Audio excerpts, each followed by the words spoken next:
കർത്താവിന്റെ കൃപ ചൊരിയുന്ന നിമിഷമാണ്. യേശുവേ യേശുവേ യേശുവേ യേശുവേ. ഇരിക്കുക സഹോദരങ്ങളെ, ഇരിക്കുക. കസേര ഇല്ലാത്തവർ ഓഫീസിൽ ചോദിച്ചാൽ ആവശ്യത്തിന് കസേര തരും. പക്ഷെ അടുത്തടുത്ത് ഇരിക്കരുത്. സോഷ്യൽ ഡിസ്റ്റൻസിങ് കീപ്പ് ചെയ്യണം. പ്രാർത്ഥിക്കുക. കർത്താവായ ദൈവമേ, അങ്ങയുടെ ജീവൽ സാന്നിധ്യം ജ്വലിച്ചു നിൽക്കുന്ന ഈ നിമിഷം കർത്താവേ ആഴമായി വിശ്വസിക്കുവാനും സ്നേഹിക്കുവാനും പ്രത്യാശിക്കുവാനും സർവോപരി സമർപ്പിക്കുവാനും എന്നെ സഹായിക്കണമേ.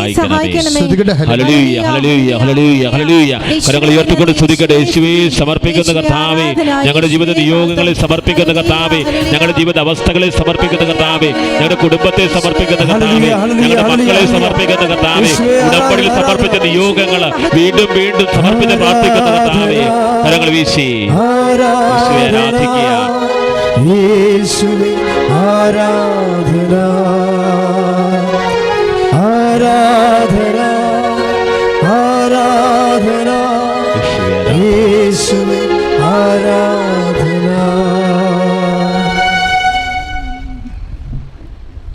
പ്രിയമുള്ളവരെ, എന്തുകൊണ്ട് അനുഗ്രഹങ്ങൾ താമസിച്ചു പോകുന്നു? എന്തുകൊണ്ടാണ് നമുക്ക് ന്യായമായ സമയത്ത്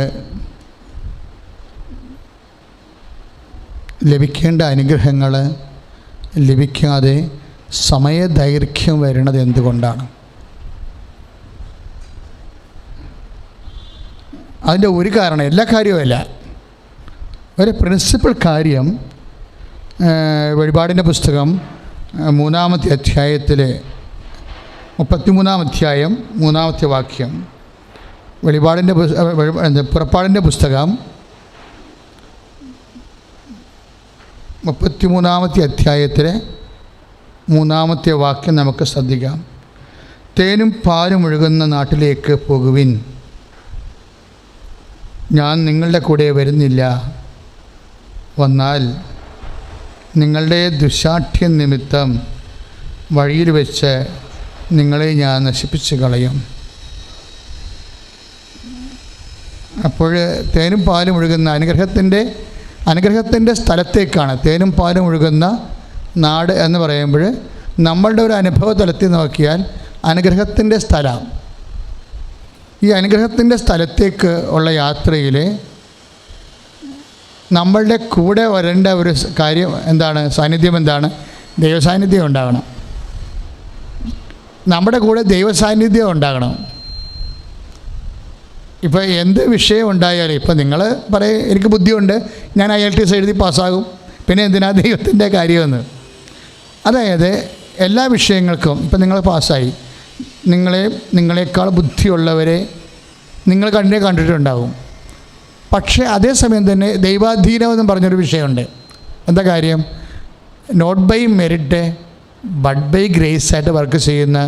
ഇപ്പോൾ നമ്മൾക്ക് മെറിറ്റ് മാത്രം ഉണ്ടായിട്ട് കാര്യമില്ല, ഗ്രേസ് വേണം. ഇപ്പം സക്കറിയ 4:6 നമ്മൾ വായിക്കുന്നതാണ്. എന്താണ്? സൈന്യത്താലെയല്ല, ശക്തിയാലെയല്ല, കർത്താവിൻ്റെ ആത്മാവിനാൽ. അല്ലേ? എന്ന് പറഞ്ഞ സൈന്യത്താലെയല്ല, ശക്തിയാലെയല്ല, കർത്താവിൻ്റെ ആത്മാവിനാൽ. അപ്പം നമുക്ക് മെറിറ്റ് എന്ന് പറഞ്ഞാൽ എന്താണ്? കുറേ തരം മെറിറ്റ് ഉണ്ടാകും. ഇപ്പം മെറിറ്റിനെല്ലാം കൂടിയുള്ള ഒരു വാക്ക് എന്താണ്? ഫിസിക്കൽ ഫോഴ്സ് എന്നാണ് എൻ്റെ ഒറ്റ വാക്ക്. മെറിറ്റ്, ഫിസിക്കൽ ഫോഴ്സ്, ഭൗതികമായ സ്വാധീനം, ശക്തി. ഇപ്പോൾ ഭൗതികമായ സ്വാധീനവും ശക്തിയും ഉണ്ടായാലും ചില കാര്യങ്ങൾ നടക്കണമെന്ന് ഒരു നിർബന്ധവുമില്ല. ഭൗതികമായ സ്വാധീനമുണ്ട്. നിങ്ങളുടെ ആൻറ്റി അല്ലെങ്കിൽ നിങ്ങളുടെ ചേച്ചി കാനഡയിലാണ്, നിങ്ങൾക്ക് തീർച്ചയായിട്ടും പെട്ടെന്ന് അവർക്കിടെ റെസിഡൻഷ്യൽ വിസയൊക്കെ ഉള്ള ആൾക്കാരാണ്. പക്ഷെ നിങ്ങൾക്ക് മാത്രം പോകാൻ പറ്റാത്ത എന്താണെന്ന് നിങ്ങൾക്ക് തന്നെ ആലോചിച്ചിട്ട് ഒരു പിടിയും കിട്ടണില്ല. അഥവാ ഇങ്ങനെ പോകാൻ പറ്റുന്ന സമയത്തായിരിക്കും ചിലപ്പോൾ വല്ല രോഗമോ അല്ലെങ്കിൽ നിയമങ്ങൾ മാറുകയോ ആ ജസ്റ്റ് കപ്പിനും ചുണ്ടിനും ഇടയ്ക്ക് വെച്ച് നിയമങ്ങൾ മാറിപ്പോകും. രാജ്യത്തിൻ്റെ നിയമങ്ങൾ മാറിപ്പോയ കാരണം എത്രയോ പേർക്കാണ് പോകാൻ പറ്റാതെ വന്നിരിക്കുന്നത് ഭൗതിക കാര്യങ്ങൾക്ക്. ഇതുപോലെ ഓരോ വിഷയങ്ങളുമുണ്ട്. അതായത് നമുക്ക് കോൺഫിഡൻസ് തരുന്നൊരു വിഷയങ്ങളാണ് എപ്പോഴും ബോംബിങ്ങിന് സാധ്യതയുള്ള വിഷയങ്ങൾ. എപ്പോഴും അതായത് ജീവിതത്തിലെ തകർച്ച എന്ന് പറഞ്ഞാൽ എന്താണ്? നമ്മൾക്ക് കോൺഫിഡൻസ് തരുന്ന വിഷയങ്ങളിൽ ദൈവത്തിൻ്റെ സാന്നിധ്യം ഇല്ലാതെ വരുന്ന അവസ്ഥയ്ക്കാണ് തകർച്ച എന്ന് പറയുന്നത്. നോക്കിയോ, നിങ്ങൾ ചിന്തിച്ച് നോക്കിക്കോ, ആരെല്ലാം തകർന്നിട്ടുണ്ടോ അതെല്ലാം എവിടെയെല്ലാം കോൺഫിഡൻഷ്യൽ മേഖലയിലാണ്. അവർക്ക് ആത്മവിശ്വാസം പകരുന്ന മേഖലയിൽ ആത്മവിശ്വാസം മാത്രം പോരാ. ആത്മവിശ്വാസം ഒരു മെരിറ്റാണ്. ഇപ്പം നിങ്ങളുടെ സ്കോറ് നിങ്ങളുടെ മെരിറ്റാകും, യോഗ്യതയാവും. നിങ്ങളുടെ സ്കോറ് അത് ഒരു പവറാണ്, ശക്തിയാണ്. ശരിക്കും വിദ്യാഭ്യാസത്തിൻ്റെ ശക്തി, മാർക്കിൻ്റെ ശക്തി. നമ്മുടെ ഓരോ വിഷയത്തിലും ഇങ്ങനെ നമ്മളെ മെരിറ്റ് കുറേ ഫിസിക്കൽ ഫോഴ്സ് ഉണ്ടാകും. ഈ ഫിസിക്കൽ ഫോഴ്സ് വഴി നമുക്ക് പോകാൻ പറ്റും. അതാണ് പറയുന്നത്, നിങ്ങൾ പൊയ്ക്കൊള്ളാൻ പറയണില്ലേ? 33:3 എന്താ പറയണത്? തേനും പാലും ഒഴുകുന്ന സ്ഥലത്തേക്ക് നിങ്ങൾ പൊയ്ക്കൊള്ളാൻ പറയും. എന്താ കാര്യം? You have a merit to go. നിങ്ങൾക്ക് അതിനുള്ള കഴിവുണ്ട്, ആവശ്യത്തിന് സൗന്ദര്യമുണ്ട്, കല്യാണം നടത്തുന്നതിന് പ്രശ്നമൊന്നുമില്ല, ആരോഗ്യമുണ്ട്, ജോലി ചെയ്യുന്നതിന് പ്രശ്നമൊന്നുമില്ല, നല്ല ആൾബലവും സ്വാധീനവും ഒക്കെ ഉണ്ട്. നിങ്ങൾ യു ഗോ എന്ന് പറയും. പക്ഷെ ഒരു പ്രശ്നം, ഞാൻ നിങ്ങളുടെ കൂടെ വരുന്നില്ല. അവിടെയാണ് പ്രശ്നം. അതായത് നിങ്ങൾക്ക് അതിനുള്ള കഴിവുണ്ട്, ബുദ്ധിയുണ്ട്, കഴിവുണ്ട്, ആളുണ്ട്, അർത്ഥമുണ്ട്, എല്ലാമുണ്ട്. You go, but I not coming with you. പക്ഷെ ഞാൻ നിങ്ങളുടെ കൂടെ വരുന്നില്ല. ഈ 33 ഇന്ന് പോയി വീട്ടിൽ പോയി വായിക്കണം. പുറപ്പാട് എത്രയാണ്? 33:3. എന്താണ്? എല്ലാ കഴിവുകളുമുണ്ട്, ആളുണ്ട്. അതിനെല്ലാം ബൈബിൾ പറയണത് ശക്തി എന്നാണ് പറയണത്. ശക്തി, ഫിസിക്കൽ. പണം ഒരു ശക്തിയാണല്ലേ? പൊന്ന് ഒരു ശക്തിയാണ്, പറമ്പ് ഒരു ശക്തിയാണ്, പാർട്ടി ഒരു ശക്തിയാണ്, പള്ളി ഒരു ശക്തിയാണ്. ഇങ്ങനെ ലോകത്തുള്ള കുറേ സാമൂഹ്യ ശക്തികളുണ്ട്. Social force.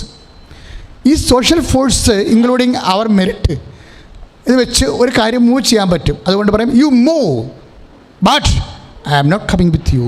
യു മൂവ്, നീ മുന്നോട്ട് പോയിക്കൊള്ളാൻ പറയും. നമ്മുടെ മനസ്സിൽ നിന്നെല്ലാം പറയുന്നൊരു സംഭവമാണ് യു മൂവ്. നമുക്ക് ബുദ്ധിയുണ്ട്, വേലെടുക്കാൻ കഴിവുണ്ട്, പിന്നെ എന്നാത്തിനാ പ്രത്യേകിച്ച് അഡീഷണൽ പ്രാർത്ഥന എന്തിനാ? അപ്പോൾ യു മൂവ്, നിങ്ങൾ പോകുവിൻ, but I am not coming with you. Why? അപ്പോഴാണൊരു ചോദ്യം വരണത്. നിങ്ങൾക്ക് കഴിവെല്ലാം ഉണ്ട്, സോഷ്യൽ ഫോഴ്സിൻ്റെ എല്ലാ ആർട്ടറിയിലും ഉണ്ട്, നിങ്ങൾ അതിൻ്റെ സൈന്യ വ്യൂഹങ്ങളുണ്ട്. You go. അപ്പോൾ നമ്മുടെ മനസ്സിൽ എപ്പോഴും നമുക്ക് മുന്നോട്ട് പോകാം, എന്താ കുഴപ്പം എന്ന് ചോദിക്കും.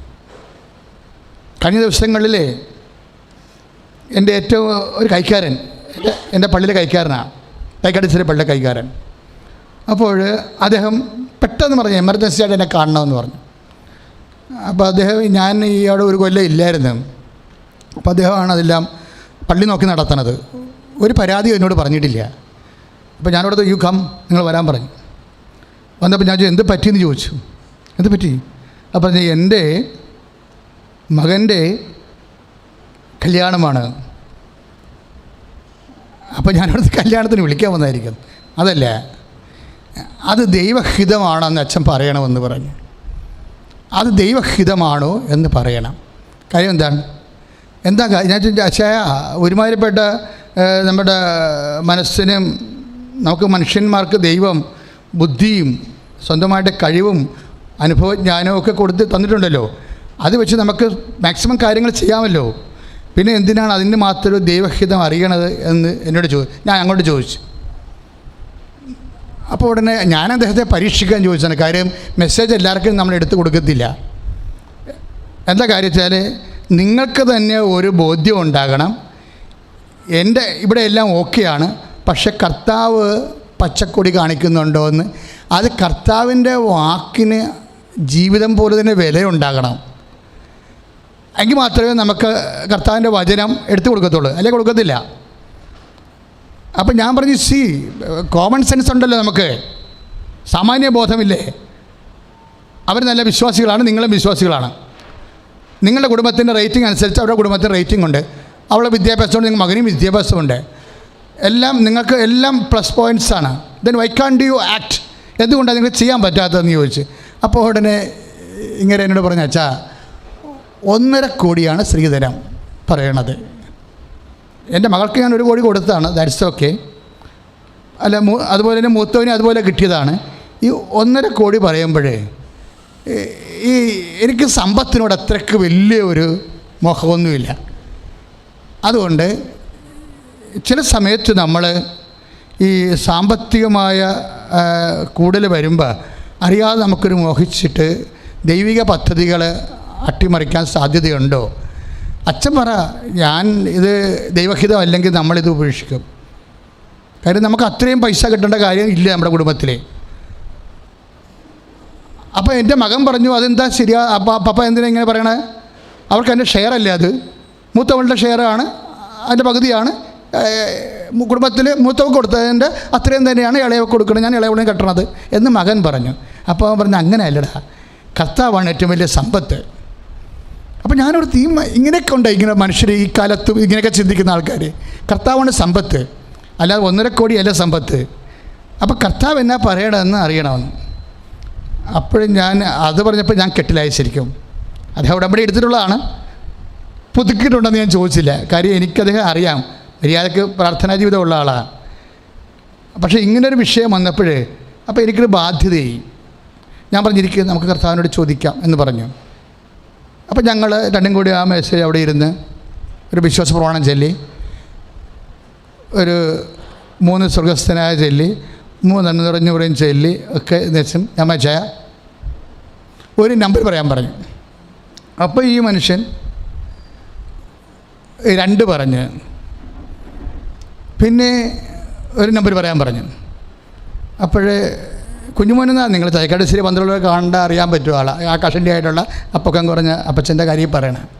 അപ്പോൾ ഒരു നമ്പർ കൂടി പറയാൻ പറഞ്ഞു. അപ്പോൾ അപ്പച്ചൻ 3 പറഞ്ഞു. അപ്പോൾ ഞാൻ പറഞ്ഞു, വീണ്ടും ഞങ്ങൾ വിശ്വാസപ്രമാണം ചൊല്ലി, സ്വർഗസ്ഥനായ ചൊല്ലി, നന്മ നിറഞ്ഞു പറയും ചൊല്ലി, വീണ്ടും കാര്യം പ്രാർത്ഥനയുടെ അരുവിലാണ്. ഞാൻ പറഞ്ഞ ഒരു സുവിശേഷത്തിൻ്റെ പേര് പറയാൻ പറഞ്ഞു. അപ്പോൾ അച്ഛൻ യോഹന്നാൻ എന്ന് പറഞ്ഞു. അപ്പോൾ ഞാൻ അച്ഛനിത് പറയണ മുമ്പ് കർത്താവ് എന്നോടിത് പറഞ്ഞിട്ടുണ്ടായിരുന്നു. അതുകൊണ്ട് ഞാനിത് ന്യൂട്രായിട്ട് ഈ വിശ്വപ്രമാണം ചെല്ലണതിൻ്റെ ഇടയ്ക്ക് നേരത്തെ തന്നെ ഈ സാധനം എഴുതി അദ്ദേഹത്തിന് മുമ്പിൽ തന്നെ ആ കടലാസ് കമഴ്ത്തി വെച്ചിട്ട് അതിൻ്റെ കൂടെ ആ തളിക്കണ ഒരു സ്പ്രിങ്ക്ലർ എന്ന സംഭവം അവിടെ ഇരിപ്പുണ്ട്. അതെടുത്ത് പറന്നു പോകാതിരിക്കാൻ വേണ്ടി എൻ്റെ മോളിൽ വെച്ച് അച്ഛൻ നമ്പർ പറഞ്ഞതിന് ശേഷം ഞാൻ പറഞ്ഞു, അച്ഛാ ഇനി ആ സ്പ്രിങ്ക്ലർ എടുത്ത് മാറ്റിയിട്ട് ആ കമത്തി വെച്ചിരിക്കുന്ന പത്രം എടുത്ത് പേപ്പർ എടുത്ത് നികർത്തി നോക്കാൻ പറഞ്ഞു. നികർത്തി നോക്കിയപ്പോൾ എതിരെ അച്ഛൻ പറഞ്ഞു യോഹന്നാൻ 2:3 സാധനം. ആൾ ഞെട്ടിപ്പോയി. പക്ഷേ ദൈവിക വഴികൾ നമ്മൾ അറിയണം. ഒരു വിഷയം ആത്മാർത്ഥമായിട്ട് ഹൃദയ പരമാർത്ഥതയോടെ ദൈവത്തെ അന്വേഷിക്കുന്നവർക്ക് അവൻ സമീപസ്ഥനാണ്. അതിമനോഹരമായൊരു വചനമാണ്. ഹൃദയ പരമാർത്ഥതയോടെ. കാര്യം ഈ 2 ഒന്നായി കഴിഞ്ഞാലും കുഴപ്പമാണ്, 3 6 കുഴപ്പമാണ്, യോഹന്നാൻ മത്തായി ആയാൽ കുഴപ്പമാണ്, മത്തായി മർക്കോസ് ആയാൽ കുഴപ്പമാണ്, മൊത്തം കുഴപ്പമാണ്. എന്നോട് പുള്ളിക്കാരൻ ചോദിച്ചാൽ ഈ യോഹന്നാൻ 2:3 എന്താ? ഞാൻ പറഞ്ഞു, ഇത് കാനായിലെ കല്യാണമാണ്. നമ്മളെന്താണ് കർത്താവിനോട് ചോദിച്ചത് അത് തന്നെയാണ്. അപ്പോൾ ഞാൻ പറഞ്ഞു ഈ കല്യാണം ഇനി ഭാവി കാലങ്ങളിൽ എന്തെങ്കിലും കുഴപ്പമുണ്ടായാൽ പോലും നമുക്ക് കുഴപ്പമില്ല. എന്താ കാര്യം? നമ്മളതിൻ്റെ കൺകറൻസ് ചോദിച്ചതാണ്. ഈ മനുഷ്യന് എന്താണ് 1 കോടി പ്രതീക്ഷിച്ചപ്പോൾ 1.5 കോടി ഓഫർ ചെയ്യുമ്പോൾ അത് കർത്താവിനോട് ചോദിക്കണമെന്ന് ഒരു വ്യക്തിക്ക് തോന്നിയാൽ പണത്തേക്കാൾ ഉപരി ആ വ്യക്തിക്ക് എന്താ പ്രാധാന്യം? കർത്താവാണ് തോന്നുന്നത്. അതാണ് ഇവിടെ പറയണത്. നിങ്ങൾ പൊയ്ക്കൊള്ളുക. കാര്യം ദൈവത്തെ കൂടാതെ നമുക്ക് പല കാര്യങ്ങളും ചെയ്യാൻ പറ്റും. ദൈവത്തെ കൂടാതെ ബുദ്ധി ഉണ്ടെങ്കിൽ, പണമുണ്ടെങ്കിൽ, സ്വാധീനമുണ്ടെങ്കിൽ നമുക്ക് ദൈവത്തെ കൂടാതെ വാഗ്ദാനം നാട്ടി പോകാൻ പറ്റും. പക്ഷേ എപ്പോഴും നല്ലത് എന്താണ്? പുറപ്പാട് 33:3 പറയും, തേനും പാലും ഒഴുകുന്ന വാഗ്ദാന നാട്ടിലേക്ക് നിങ്ങൾ പോകുവിൻ. കാര്യം നമുക്ക് പോകാൻ പറ്റും. ബുദ്ധിയുണ്ട്, കഴിവുണ്ട്, സ്വാധീനമുണ്ട്, അറിവുണ്ട്, പഠനമുണ്ട്, നമ്മളെ ഉയർത്തിക്കൊണ്ടുപോകാൻ ആളുണ്ട്. We can go. But am not coming. നിങ്ങൾക്ക് പോയിക്കൊള്ളുക, പക്ഷെ ഞാൻ കൂടെ വരുന്നില്ല. അതാണ് പ്രശ്നം. വൈ? എന്തുകൊണ്ടാണ് വരാത്തത്? എന്താ കാര്യം? താഴെ എഴുതിയിട്ടുണ്ട്, നിങ്ങൾ ദുശ്ശാഠ്യമുള്ള ജനതയാണെന്ന്. ശ്രുതികട ഹല്ലേലൂയ, ശ്രുതികട ഹല്ലേലൂയ, ഹല്ലേലൂയ, ഹല്ലേലൂയ, ദൈവമേ, അങ്ങ് നൽകുന്ന പ്രബോധനത്തെ നന്ദി പറയുന്ന കർത്താവേ, ഞങ്ങളെ ശക്തിപ്പെടുത്തി നന്ദി പറയുന്ന കർത്താവേ. Hallelujah, hallelujah. കർത്താവേ, എന്റെ യഹോവേ, നീ ഒഴികെ എനിക്കൊരു നന്മയുമില്ല. കൈകളടിച്ചുകൊണ്ട് കർത്താവേ, എന്റെ യഹോവേ, നീ ഒഴികെ എനിക്കൊരു നന്മയുമില്ല. ഭൂമിയിലുള്ള വിശുദ്ധന്മാരോ അവരെനിക്ക് ശ്രേഷ്ഠന്മാർ തന്നെ. എല്ലാവരും ഭൂമിയിലുള്ള വിശുദ്ധന്മാരോ അവരെനിക്ക് ശ്രേഷ്ഠന്മാർ തന്നെ. Hallelujah, hallelujah, hallelujah, hallelujah. മഹത്വവും ജ്ഞാനവും സ്തോത്രവും ബഹുമാനം ശക്തിയും ബലവും യേശുവിൽ. ആമേൻ. മഹത്വവും ജ്ഞാനവും സ്തോത്രവും ബഹുമാനം ശക്തിയും ബലവും യേശുവിൽ. പരിശുദ്ധ പരമദിവ്യകാരുണ്യത്തിന് ആരാധനയും സ്തുതിയും പുകഴ്ചയും ഉണ്ടായിരിക്കട്ടെ. ബൈബിള് പാപത്തിന് 10 കൽപ്പനകളെ എല്ലാം കൂടി കാച്ചിക്കുറുക്കിയിട്ട് ബൈബിൾ ഒറ്റ വാക്യം പറയത്തുള്ളൂ, ദുശ്ശാഠ്യം എന്ന് പറഞ്ഞു. നമ്മുടെ ഒരു മനുഷ്യന് ഈ ഭൂമിയിൽ ചെയ്യാവുന്ന എല്ലാ പാപങ്ങളെയും കൂടി കുറുക്കി അതിൻ്റെ ജിസ്റ്റ് സത്ത എടുത്തിട്ട് ഒറ്റ വാക്യം പറയും. എന്താണ്? ദുശ്ശാഠ്യം. ഈ ദുശ്ശാഠ്യം എന്താണെന്നറിയുകയും ദുശ്ശാഠ്യത്തിന് മറുമരുന്ന് കണ്ടുപിടിക്കുകയും ചെയ്യാതെ നമുക്ക് ദൈവത്തെ കൂടെ കൊണ്ടുപോകാൻ ബുദ്ധിമുട്ടായിരിക്കും. എന്താണ് ബൈബിൾ ഉദ്ദേശിക്കുന്ന ദുശ്ശാഠ്യം? ദുശ്ശാഠ്യത്തെ എങ്ങനെ മറികടക്കാം? കൊറോണയെ എങ്ങനെ മറികടക്കാം? ദുശ്ശാഠ്യത്തെ എങ്ങനെയാണ് മറികടക്കേണ്ടത്? നമ്മുടെ കൂടെ നമ്മുടെ ബുദ്ധിയും കഴിവും എല്ലാം ഉണ്ടായാലും 50% ആകത്തുള്ളൂ. ബാക്കി എന്താണ്? ദൈവത്തിൻ്റെ സാന്നിധ്യമാണ്. പക്ഷെ ദൈവത്തിൻ്റെ സാന്നിധ്യം ഉറപ്പ് വരുത്താനുള്ള തടസ്സം എന്താണ്? ബൈബിൾ ഒറ്റ വാക്ക് പറയും. എന്താണ്? ദുശ്ശാഠ്യം. ദുശ്ശാഠ്യത്തിൻ്റെ കൂടെ കുറേ സംഭവങ്ങളുണ്ടേ. ഈ മറുതലിപ്പിനാണ് അതായത് ദൈവിക പദ്ധതികളോടും വചനങ്ങളോടുമുള്ള മറുതലിപ്പാണ് ദുശ്ശാഠ്യം എന്ന് പറയണത്. ദൈവിക പദ്ധതികളോടും നമ്മളെക്കുറിച്ചുള്ള ദൈവിക പദ്ധതി വേറെ ആയിരിക്കും. നമുക്ക് അടിച്ചേൽപ്പിക്കപ്പെട്ട പദ്ധതി കൊണ്ടാണ് നമ്മൾ ചുമന്നുകൊണ്ട് പോണത്. ചിലപ്പോൾ കൂട്ടുകാർ, അല്ലെങ്കിൽ നാട്ടുകാർ, അല്ലെങ്കിൽ സഭ, അല്ലെങ്കിൽ വേറെ എന്തെങ്കിലും സംവിധാനങ്ങൾ, അല്ലെങ്കിൽ നമ്മുടെ തന്നെ മത്സര ബുദ്ധിയിൽ നമ്മൾ കണ്ടുപിടിച്ച ജീവിത ലക്ഷ്യങ്ങൾ, മറ്റുള്ളവരെക്കാൾ മേന്മയാകാൻ വേണ്ടി നമ്മൾ ഉണ്ടാക്കിയെടുത്തിട്ടുള്ള ഒരു ജീവിത ലക്ഷ്യങ്ങൾ, നമ്മുടെ തേനും പാലും ഒഴുകുന്ന രാജ്യത്തേക്ക് വി കൻ ഗോ.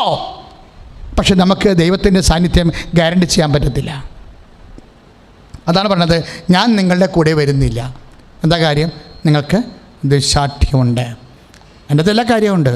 ദൈവിക പദ്ധതികളോടും ദൈവിക വചനങ്ങളോടും ദൈവിക പദ്ധതികളോടുമുള്ള മറുതലിപ്പിനാണ് ദുശ്ശാഠ്യം എന്ന് പറയുന്നത്. പ്രാർത്ഥിക്കുക. കർത്താവായ ദൈവമേ, എനിക്ക് ബുദ്ധിയും ശക്തിയും ആളും അർത്ഥവും സ്വാധീനവും സാഹചര്യവും എന്നെ ഉയർത്തിക്കൊണ്ടുവരാനുള്ള എല്ലാവിധ കാലാവസ്ഥയും ഉണ്ടായാലും കർത്താവേ, അങ്ങ് എൻ്റെ കൂടെ വരാത്തിടത്തോളം കാലം ഞാൻ മുന്നോട്ട് പോകുന്നില്ല എന്ന് മോശസിനെ പോലെ പറയുവാൻ എന്നെ അഭിഷേകം ചെയ്യണം. Hallelujah, hallelujah, hallelujah. കരങ്ങൾ ഉയർത്തിക്കൊണ്ട് സ്തുതിക്കട്ടെ. കർത്താവായ ദൈവമേ, മോശസിനെ അഭിഷേകം ചെയ്ത പരിശുദ്ധാത്മ ശക്തി കർത്താവേ ഞങ്ങളെ ശക്തിപ്പെടുത്തണമേ എന്ന് പ്രാർത്ഥിക്കുന്നു. ഹല്ലേലൂയ. കരങ്ങളടിച്ചോണ്ട്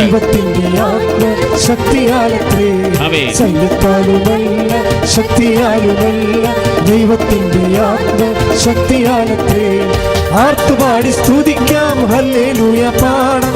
ആണിക്കല്ലു കയറ്റാം തിരുസഭ പണിയാം. ആർത്തുപാടി സ്തുതിക്കാം. ഹല്ലേലൂയ പാടാം. ആണിക്കല്ലു കയറ്റാം തിരുസഭ പണിയാം.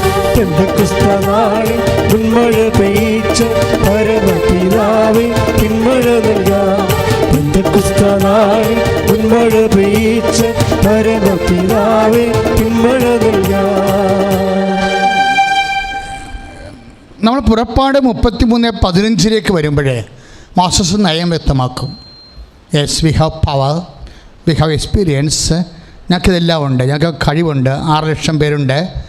പിന്നെ പരമാവധി ഞങ്ങൾക്ക് നല്ല തൻ്റെയിടം ജോഷുവയെ പോലുള്ള കലേബിനെ പോലെയുള്ള നല്ല യുദ്ധവീരന്മാരാണ്. ഞങ്ങളങ്ങനെ വിട്ടുകൊടുക്കുന്ന ആൾക്കാരൊന്നുമില്ല. അതുകൊണ്ട്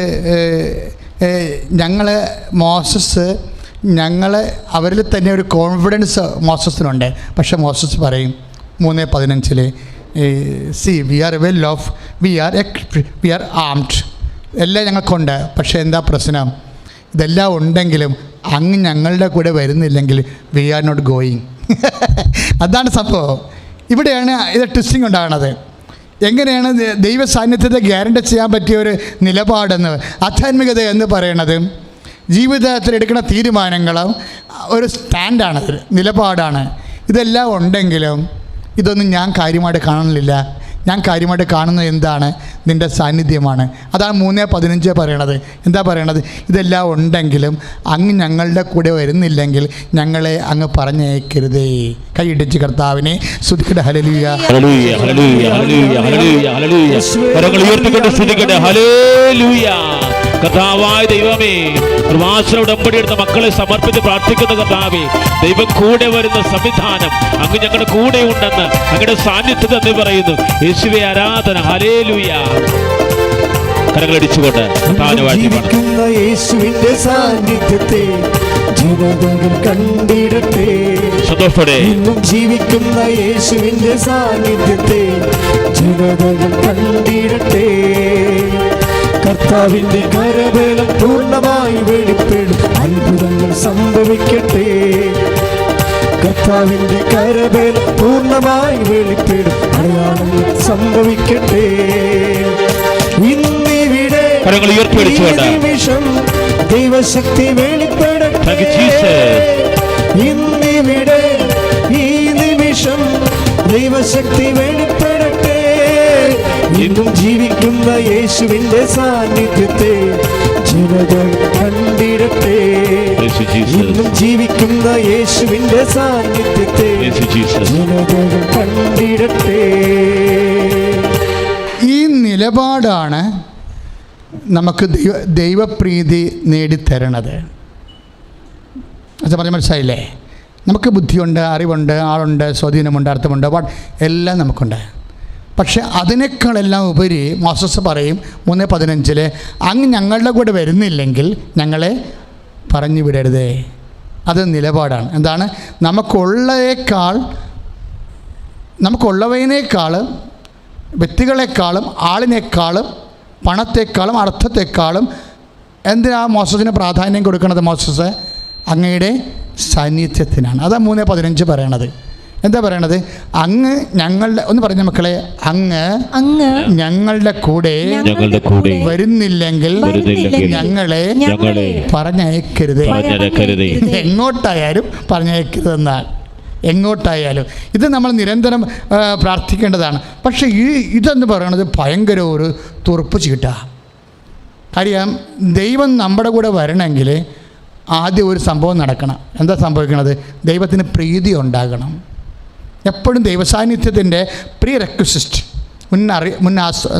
മുന്നാവശ്യം, ഒരു പ്രസൻസ് ഓഫ് ഗോഡിൻ്റെ പ്രീ റെക്വിസിസ്റ്റ് എന്ന് പറയണത് ദൈവത്തിൻ്റെ സാന്നിധ്യത്തിൻ്റെ മുൻ ആവശ്യം എന്ന് പറഞ്ഞാൽ എന്താണെന്ന് അറിയാമോ? ദൈവത്തിൻ്റെ പ്രീതിയാണ്. ഈ പ്രീതി എന്ന് പറയണത് എങ്ങനെ? അതായത് ദൈവത്തിൻ്റെ കൃപ, പ്രീതി, കരുണ, അങ്ങനെ പല കാര്യം നമ്മൾ പറയും. അതായത് അതാണ് മോസസ് പറയണത്. ഇതെല്ലാം ഞങ്ങൾക്കുണ്ട്, പക്ഷേ ഞങ്ങൾ പോകണമെന്നുണ്ടെങ്കിൽ അങ്ങ് ഞങ്ങളുടെ കൂടെ വരുന്നില്ലെങ്കിൽ ഞങ്ങളെ പറഞ്ഞയക്കരുതേ. ഇത് വിശ്വാസത്തിൻ്റെ ഒരു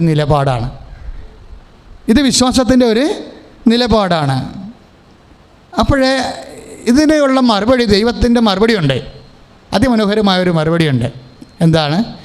നീ പറഞ്ഞ ഈ കാര്യവും ഞാൻ നിനക്ക് ചെയ്തു തരും. അതായത് ഞാൻ നിൻ്റെ കൂടെ വരും, നിന്നെ തനിച്ച് വിടത്തില്ല. കൈയിടിച്ച് കർത്താവേ ഹല്ലേലൂയ. കരങ്ങൾ ഉയർത്തിക്കൊണ്ട് സ്തുതിക്കട്ടെ. ഹല്ലേലൂയ. യേശുവേ സ്തോത്രം കർത്താവേ. അങ്ങയുടെ സാന്നിധ്യത്തെ ഓർത്ത് നന്ദി പറയുന്ന കർത്താവേ. അങ്ങ് ഞങ്ങളുടെ കൂടെ ഞങ്ങളെ നയിക്കുന്നതിനെ ഓർത്ത് നന്ദി പറയുന്ന കർത്താവേ. ഹല്ലേലൂയ. എനിക്കായി കരുതുന്നവൻ, കരങ്ങളടിച്ചുകൊണ്ട് ഭാരങ്ങൾ വഹിക്കുന്നവൻ, ജീസസ്. എനിക്കായി കരുതുന്നവൻ, ഭാരങ്ങൾ വഹിക്കുന്നവൻ, എന്നെ കൈവിടാത്തവൻ, യേശുവിൻ കൂടെയുണ്ട്. ചേർന്ന് പാടാം. എന്നെ കൈവിടാത്തവൻ, യേശുവിൻ കൂടെയുണ്ട്. കരങ്ങൾ ഉയർത്തി കൈകൾ ഉയർത്തി അടിച്ചുകൊണ്ട് അനുവദിച്ചാൽ പരിഹാരം എനിക്കായി കരുതിയിട്ടുണ്ട്. പരീക്ഷ എന്റെ ദൈവം അനുവദിച്ചാൽ പരിഹാരം എനിക്കായി കരുതിയിട്ടുണ്ട്. എന്തിനെന്നു ചോദിക്കില്ല ഞാൻ, എന്റെ നന്മയ്ക്കായി അറിയുന്നു ഞാൻ. എന്തിനെന്നു ചോദിക്കില്ല ഞാൻ, എന്റെ നന്മയ്ക്കായി അറിയുന്നു ഞാൻ. പരിശുദ്ധ പരമദിവ്യകാരുണ്യത്തിന്, പരിശുദ്ധ പരമദിവ്യകാരുണ്യത്തിന്. അപ്പൊ മോസസുമായ ദൈവം അവസാനം ഒരു ധാരണയിലെത്തുകയാണ്. എന്താ മോസസിന് പറയണത്? നീ പറഞ്ഞ ഈ കാര്യവും, അതായത് എന്താണ്, ഞാൻ നിങ്ങളുടെ കൂടെ വരിക എന്നുള്ള കാര്യവും ഞാൻ സാധിച്ചു തരാം. എന്തുകൊണ്ടാണ്? കാരണം ഞാൻ നിന്നിൽ പ്രീതി കണ്ടെത്തിയിരിക്കുന്നു. Praise the Lord. അതാണ് പുറപ്പാട് 33:17. പുറപ്പാട് 33:17 എന്താണ്? നീ ഇപ്പോൾ പറഞ്ഞ കാര്യവും, എന്ത് കാര്യമാണ്? സാന്നിധ്യം, പ്രസൻസ്. നിൻ്റെ കൂടെ വരിക എന്നുള്ള പ്രസൻസിൻ്റെ നിൻ്റെ ഒരു ആവശ്യം, പ്രാർത്ഥന, അത് ഞാൻ നിനക്ക് സാധിച്ചു തരാം. കാരണം എന്താണ്? ഞാൻ നിന്നിൽ പ്രീതി കണ്ടെത്തിയിരിക്കുന്നു. അതാണ് പ്രശ്നം. ദൈവ തിരുസന്നിധിയിൽ പ്രീതി കണ്ടെത്തണം. ദൈവ തിരുസന്നിധിയിൽ ഇപ്പോൾ ഈശോയൊക്കെ ജ്ഞാനസ്ഥാനപ്പെടുമ്പോൾ, അല്ലെങ്കിൽ കർത്താവിൻ്റെ താബോർ മലയിലെ രൂപാന്തരീകരണ സമയത്തൊക്കെ ഈ വാക്കാണ് പറയണത്. എന്താണ്? This is my beloved son in whom I am well pleased. അതായത് താപർമലയിലല്ല, ജ്ഞാനസ്ഥാന വേളയിൽ കർത്താവിനെ ജ്ഞാനസ്ഥാനപ്പെടുത്തുമ്പോൾ സ്വർഗം തുറക്കുമ്പോൾ ആദ്യം പറയുന്ന വാക്കിതാണ്. എന്താണ്? ഇത് ഇവനെൻ്റെ പ്രിയപുത്രനാകുന്നു, ഇവനിൽ ഞാൻ സംപ്രീതനായിരിക്കുന്നു എന്നതിൻ്റെ അർത്ഥം എന്താ? ഞാൻ നിൻ്റെ കൂടെ വരുമെന്ന്. അപ്പോൾ മരുഭൂമിയിൽ ഹി വാസ് നോട്ട് എലോൺ. എൻ്റെ മക്കൾ മനസ്സിലാക്കണം, കർത്താവ് മരുഭൂമിയിൽ എലോൺ അല്ലായിരുന്നു. ഇന്നലെ ഇവിടെ ധ്യാനിപ്പിച്ച ഒരു അച്ഛൻ പറഞ്ഞു കർത്താവ് എലോൺ ആയിരുന്നത് കൊണ്ടാണ് ഇപ്പോൾ ഇങ്ങനെ തിരുത്തേണ്ടി വരുന്നത്. He was not alone. നമ്മൾ ഏത് കടുത്ത പ്രലോഭനങ്ങളിലൂടെ പോകുമ്പോൾ ഓർക്കുക, നമ്മൾ ദൈവത്തിൻ്റെ സാന്നിധ്യത്തിൽ തന്നെയാണ്. കുരിശിൽ പോലും കൈവിടേണ്ടെന്ന് ചോദിക്കുമ്പോൾ തന്നെയും നമ്മൾ ഓർക്കണം, അത് ഒരു മാനുഷികമായ ഒരു ഫീലിംഗാണ്. ശാരീരിക വേദന കുടുംബ നിങ്ങൾക്കും തോന്നും, എനിക്കും തോന്നും ദൈവം നമ്മളെ കൈവിട്ടെന്ന്. പക്ഷേ കർത്താവിൻ്റെ വചനം പറയുന്നു, ഏത് വേദനയുടെ സമയത്തും ഞാൻ നിൻ്റെ കൂടെ ഉണ്ടെന്ന്. കൈ അടിച്ച് കർത്താവ്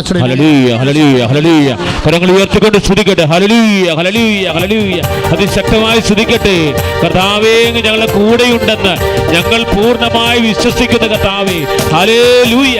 നിന്റെ കൂടെയുണ്ട്, ഭയപ്പെടില്ല, ഞാൻ ഭയപ്പെടില്ല. ചേർന്ന് പാടാം. ഇന്നും എൻ്റെ കൂടെയുണ്ട് നാഥൻ, ഭയപ്പെടില്ല, ഞാൻ ഭയപ്പെടില്ല. ഇന്നും എൻ്റെ കൂടെയുണ്ട് നാഥൻ, ഭയപ്പെടില്ല, ഞാൻ ഭയപ്പെടില്ല.